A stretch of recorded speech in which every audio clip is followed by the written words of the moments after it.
going into the mind of the author and figuring out why is it that Mark decided to put this. When I first read, if you haven't seen episodes 1 through 4, I mentioned that Mark. I thought this was going to be a cooking book, and now there is some amazing recipes in this book, but this book really tackles a lot of different issues, from social to community to politics to a lot of different things, because Mark wanted everyone to know that he is literally sharing with you all the ingredients that he believes as an author that can make a difference in healing our community and, of course, the world. Right, Mark? Am I correct? Absolutely, absolutely.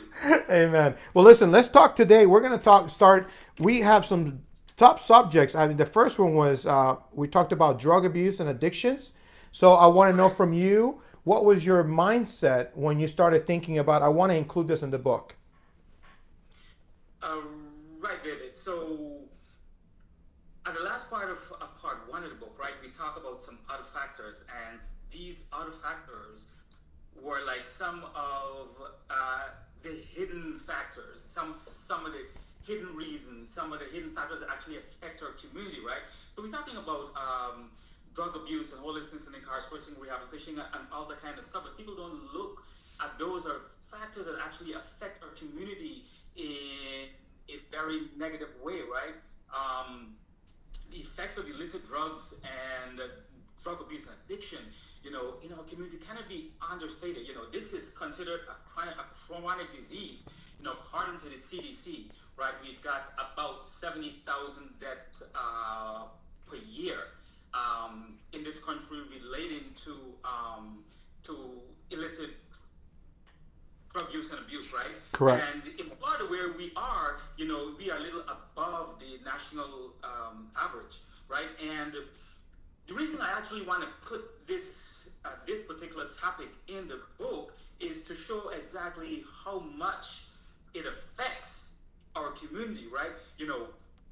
Um, we're talking about impaired learning.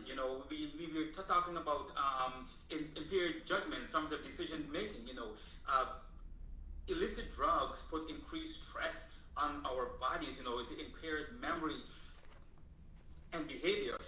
So drug use and abuse in our community should be a concern for all of us, right? We got to look at, particularly in protecting our teens, is in terms of our school systems, right? The average age of starting drugs and alcohol in this country is between the ages of 9 and 10. That's pretty That's early, right? very young. And according to Natural High, which is a nonprofit organization that is kind of dedicated to providing statistics about drugs and alcohol in teens, there's actually no strategy in terms of how we can tackle this problem.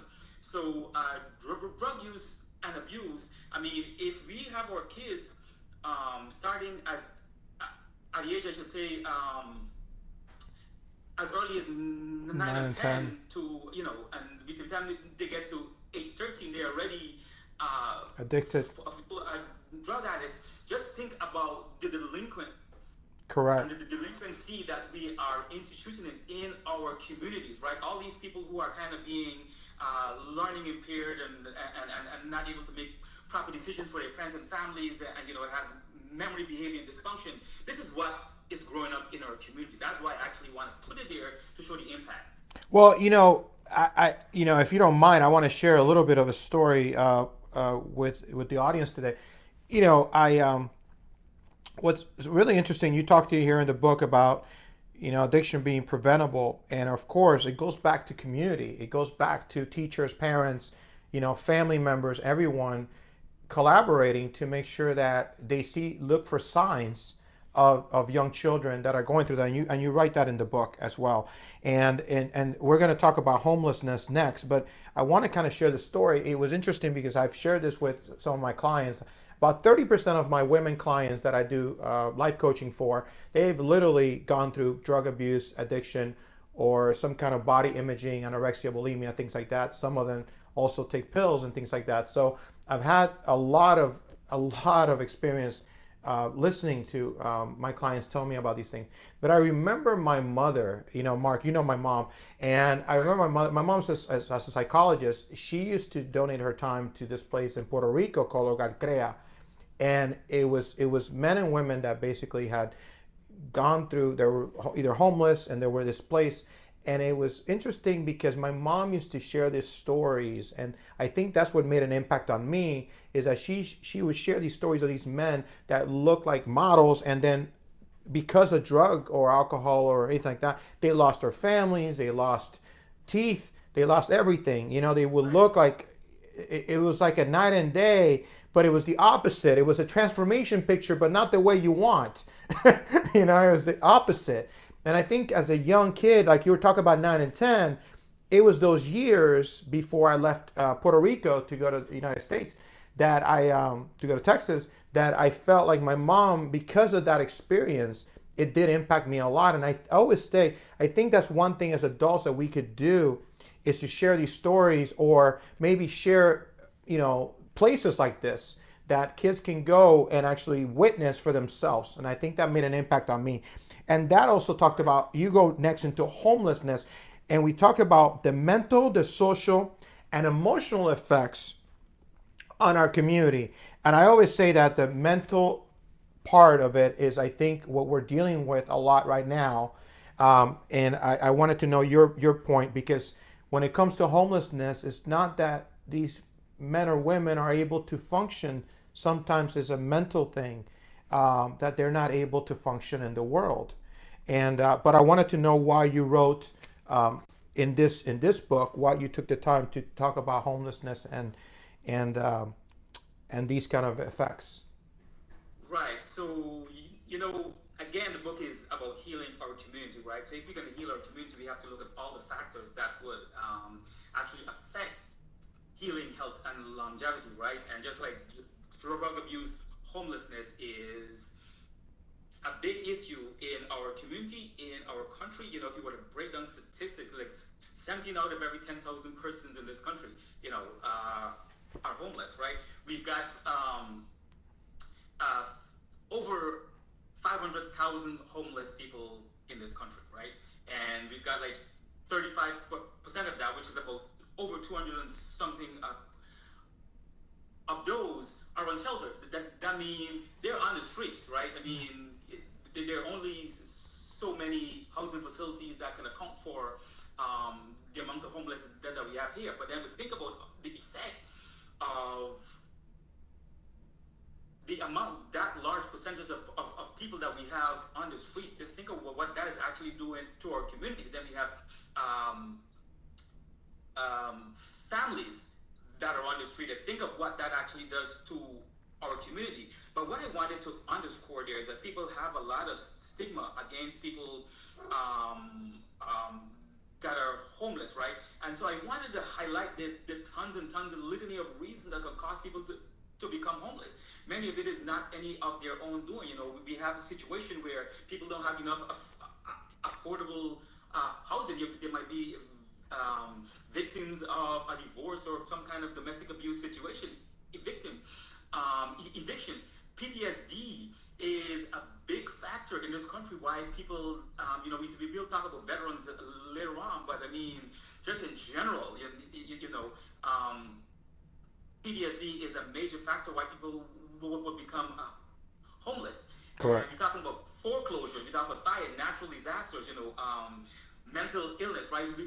We live in a state where it's a hurricane state. So in a state where you get one natural disaster after another, especially during hurricane season, those are actually factors that have contributed to homelessness, right?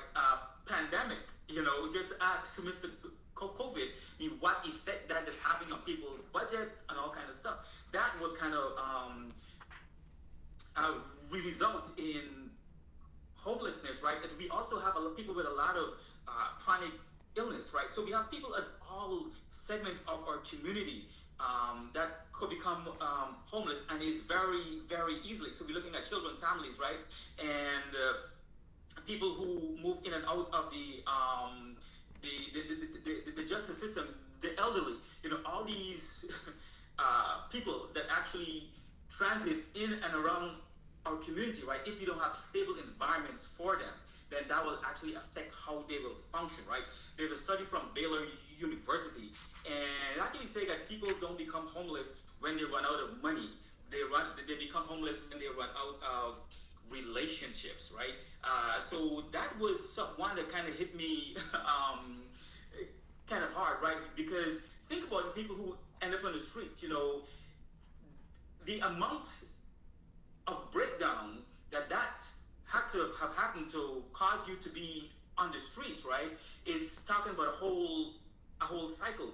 But those are just some of the reasons. But every individual in the community, right? We all have a responsibility, right? We all can do stuff, right? So in terms of addressing the homeless situation in your community and in our country, just don't turn a blind eye and don't think that what have befallen them was something out of their own doing and it can happen to you. I mean, anyone can become homeless at any time because it just takes one chronic or catastrophic illness or event in your life, and that can happen. So let's try to avoid being judgmental, right? And just try to figure out what some of the causes and then how we can help. Correct. And and I would say this, like, it's interesting because you write all. There's a lot of information in here. You talk about how even solutions for homelessness. You're giving a lot of information as well, and not just volunteering, and also giving something tangible to a homeless person. If you don't want to Right. give them money, give them food. My mom and me are always like that. We always give them food, and I partner with a lot of foundations. One of my friends has a foundation, and we give them clothing, and they shave their beard, and they shave their and cut their hair, Right. Right. at the holidays. So there's a lot of ways you could really help, but I think is understanding it, and I think that this is why I'm very just intrigued that you wrote this stuff, because I think it's going to open people's eyes in terms of being homeless is not just one thing. There's multiple things that can happen before you become homeless. But when we talk about relationships, like Mark said, I think is really interesting to understand that. It's like, not when we're young, we're like, hey, I'll sleep on my friend's couch. I'll sleep whatever. But when we get older, we don't let people in, and we don't let people know what we're battling. And that's everybody. And we all, little by little, have to be able to communicate that better. So we're not in a position where we kind of lose everything, correct? Because our relationships are a big part of it. And you move on to incarceration and rehabilitation. Oh, Mark, I mean, there's so many things that you can take out of this book, and I just wanted to kind of again say, I'm just very taken by this book. The more I read it and go through it in details, especially when we do the show, and I go through the chapters again. And you were talking about incarceration, and you talk Right. about children and parents, and how again, we always want to blame, right? We blame, okay, well, this is gonna because of my dad, I'm just this is his fault. It's like we never take ownership, but we know that we have the choice to make, to change our future. But sometimes we just Right. go by our environment, again, our community, and we think this is okay. So tell me a little bit more about why you wrote about incarceration and rehabilitation. Right. So this is another huge problem within our community, right? And as I label it, the harmful effects of mass incarceration, just look at some of the statistics here, right? We have about 324 million people in this country. We've got 2.3 million of those are incarcerated, right? So in terms of the world population, we only have 4.25% of the world's population, but account for 22% of the incarcerated, right? So that's about, as I mentioned, about 2 point something million people, right? So when you have um, large amount of parent age adults that are cycling through the prison and jail system, it negatively affect um, our community, right? Those are people who are the disciplinarians and the structure of their family, whether it's male or female. Like when you remove one of those structures from the family, it causes a lot of breakdowns, and that's what we see in our community today, right? You know, our justice system is so kind of bent on incarceration and not enough rehabilitation in terms of when these people, cycle through the system and they return to our community in terms of getting them slowly adjusted back to life in the community. That is a problem. But, just to um, underscore, right, how when you remove these adults from the community, right, it damages social network. It damage their ability for self-development. It damage social relationship. It damage, as I mentioned, the family structure, social structure, the friends, and it impair life expectancy. Right, people who are cycling through the system, they are more likely to develop chronic illness and disease, which in effect kind of affect our community, right? When you cycle them through there and then they have to come back into the society, and then they're not able to be whole and wholesome people who can actually contribute to our community, right? There is where a major breakdown comes, and then you have because people are not sometimes able to function as they should. Many people, or I should say, many family members actually become victims themselves, right? themselves. There's a psychological strain, right? We're talking about kids, right?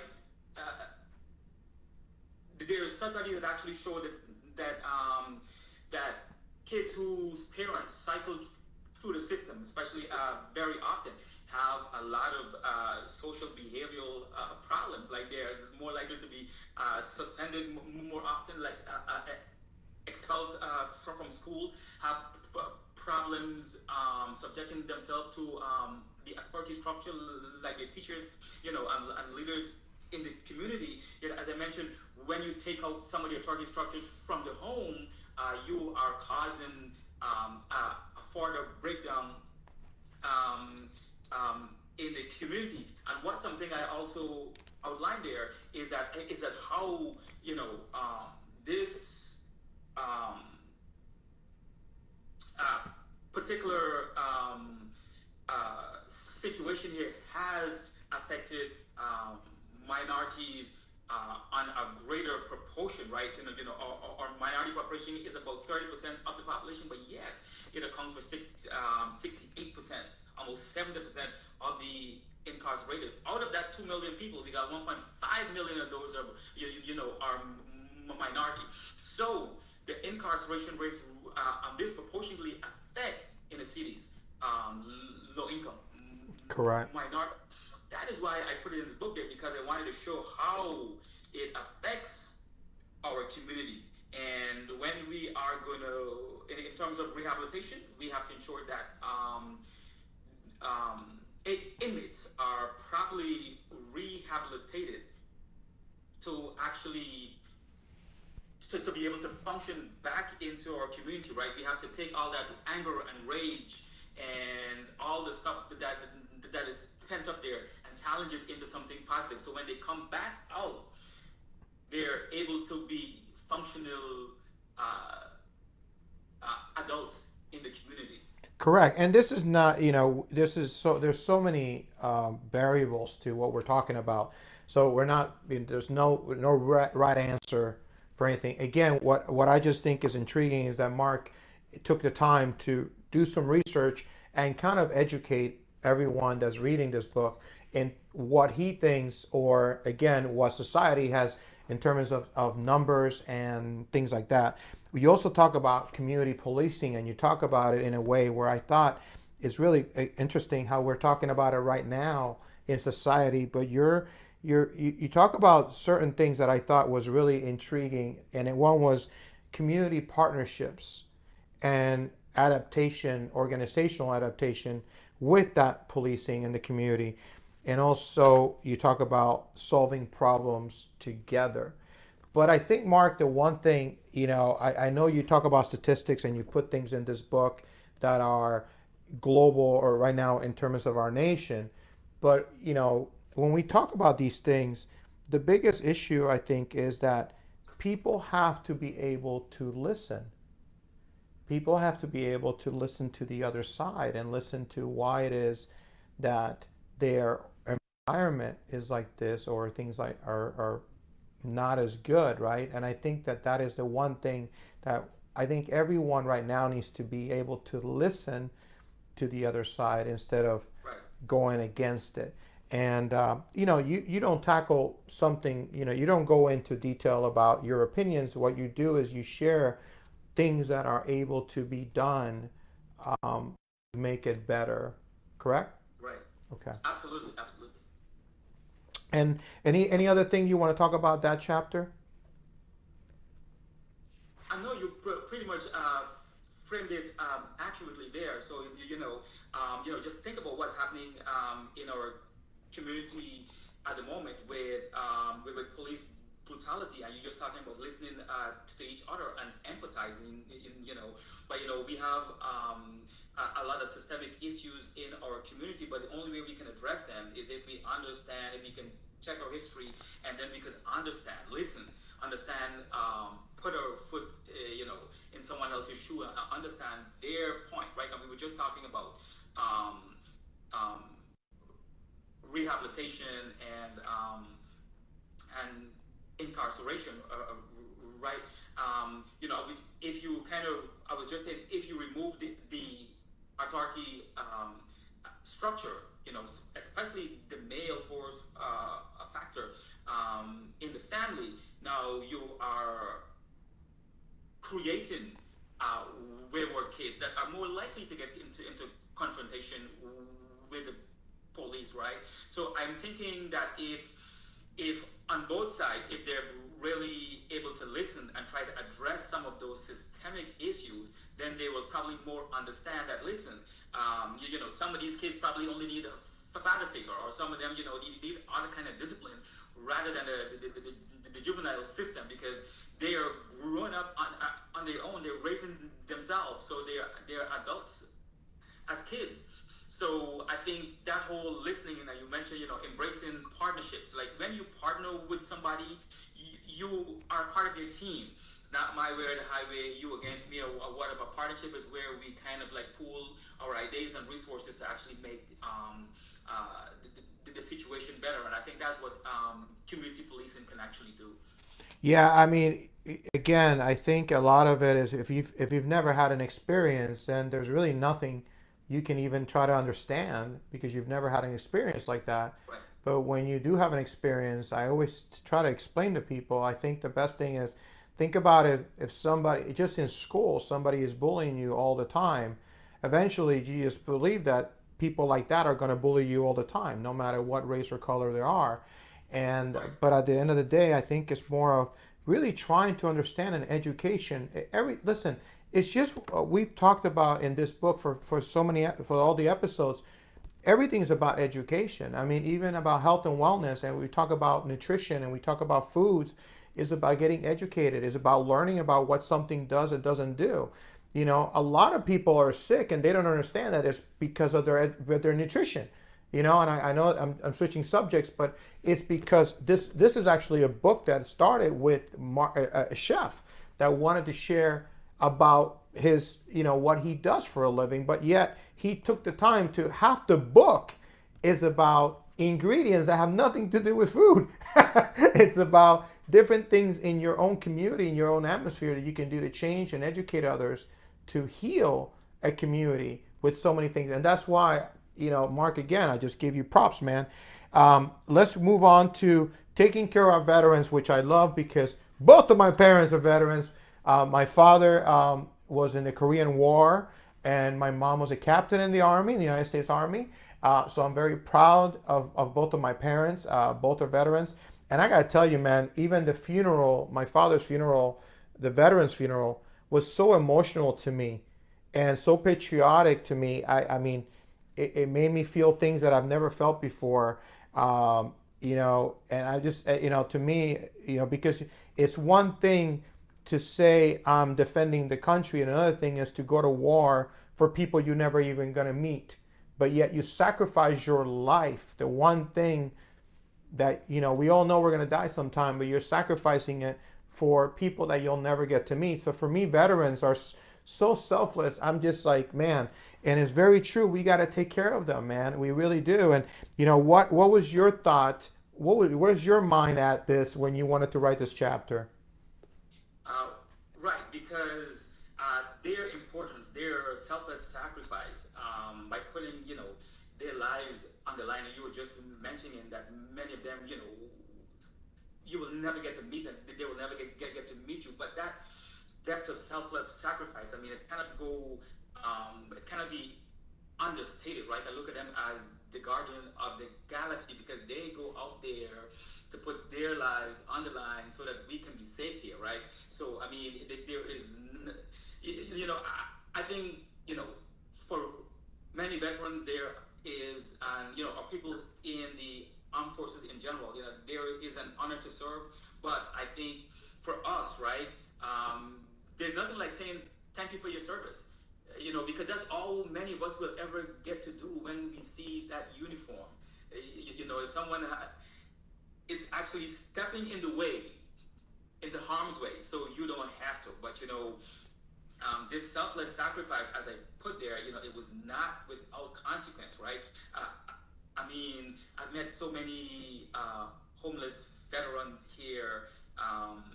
It's, it's something.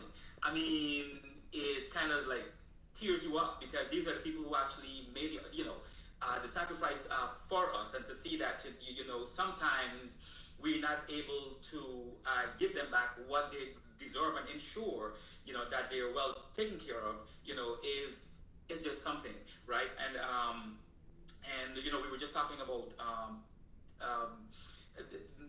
those exposure is not without consequence because a lot of veterans become homeless because of stuff like PTSD, anxiety, and depressive disorder. They overuse drugs and end up being incarcerated. This part kind of had struck me because I didn't kind of equate veterans and being incarcerated, but it does happen because when adequate care is not administered, right? These people just become like anyone else. You'll be on the street, not able to get your medication or what in a wholesome, healing environment, and that kind of like had bothered me when I was actually um, writing this book, and I would go out and talk to like homeless people, and then I wasn't even going to talk to vets. I encountered that they were actually vets. I was like, whoa, how do you end up here, But I mean, there's a whole litany of reasons that had accounted for that. But as I mentioned, all we have an opportunity to do, help when we can, support organizations that actually, support vets, and organizations that kind of look out for their well-being, right? There are tons of ways we can actually show our appreciation. Amen. And for me, when I think of veterans, I think, again, it goes back to, if you like, for me, I grew up in a household where with two veterans. So I was able to listen to them talk about their story and what they sacrificed and people that died. My father used to tell me of people that died in his platoon and things like that. So I will tell you that, again, if you're not around that, you don't know. So again, you have to get educated and maybe go to a function and get to learn about what these veterans go through, in other words, to try to understand them and empathize with them more. And again, it goes back to your book, your vote, your voice. I love that. So again, we happen to be in an election. So yeah, listen, voting is not about just the president. I want to make sure I share this with people. Voting is about your community. Voting is about your own city or your own town. It's learning about what's going on. Mark, I'm glad you put it in, and we're not gonna go. It's not. It's only a small chapter, so you're gonna have to get the book. You can read what Mark wrote about it. But I will tell you this: that it's about learning about your community, what your community needs, and there's so many laws that are getting passed that people are not aware of. I mean, we could have a whole show about this. So, but as we're ending this episode, we're going a little longer, but I wanted to share because he finishes part one with spirituality and our community. And I felt like I want to make sure we talk about this before I finish. We're a little bit over, Mark, but tell me a little bit about your thoughts on that, on finishing with that. Right. David, I mean, this part I wanted to use to summarize the entire part one, right? I remember early on we were talking about primary and secondary food, right? And we were mentioning that the primary food was the one that wasn't actually on your plate. So when we talk about spirituality and our community, it's referred to as the cornerstone of our community, right? Our faith kind of helps us to connect meaning and purpose, right? That is what helps us cope with illness, suffering, transitioning, right? And regardless of how you define spirituality, whether it's through faith or through nature, right, there is something that is higher than us, right? It is like a calling of service to do something greater than ourselves, and that is our calling to using our faith to call us to this highest service of community service, right? Our faith is an integral part of who we are, right? It's nourishment for our soul, nourishment for our spirit. And I put a piece there that said it is really the source of our strength and the purpose of existence, right? In all this, if you can only find purpose, David, you talk a lot about finding your purpose, right? If you can only find our purpose in all of this, the whole thing, our own life and our own endeavor would have a new meaning. So whether you are a Christian, or a Jew or a Muslim or a Hindu or Buddhist, right? Or you just practice spirituality, we all have a responsibility to building a stronger community. Amen. Well, as we finish this episode, reading this book really gave me just more of just of the value of a friendship that I have with Chef Mark Wright, because one thing is to do business together and be able to partner together on certain ventures, but another thing is to call him my friend and my brother in Christ, and to really go in depth into getting to know his mind. And so I'm really truly grateful, and I hope that in these episodes you were able to actually get into the mind of the author. That's what this whole show is about. Hope, Health, and Healing is about that. Is I want to take you into the minds of the author and why they wrote what they wrote. But in this book, really, it meant even more to me because I got to know my friend in more of a deep way, and what he cares about, what he puts over many other things, and what he really truly believes about our community. And he also shares about how we can actually change our community. It's not just about nutrition, but it's about a lot of ingredients that he put together into this book. I'm so truly grateful. And again, when it comes to faith, I have to always say that I wouldn't be here without it. And I certainly believe that faith can go both ways. Having faith is believing in something. And if you believe in nothing, you're still having faith. You're just believing in nothing. That is still having faith. The definition of faith is just believing. So I will tell you that you are believing in something. But again, what is that something leading you to? And I will leave it with that.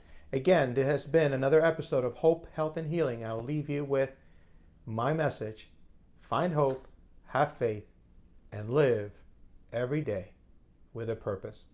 God bless you, and good night.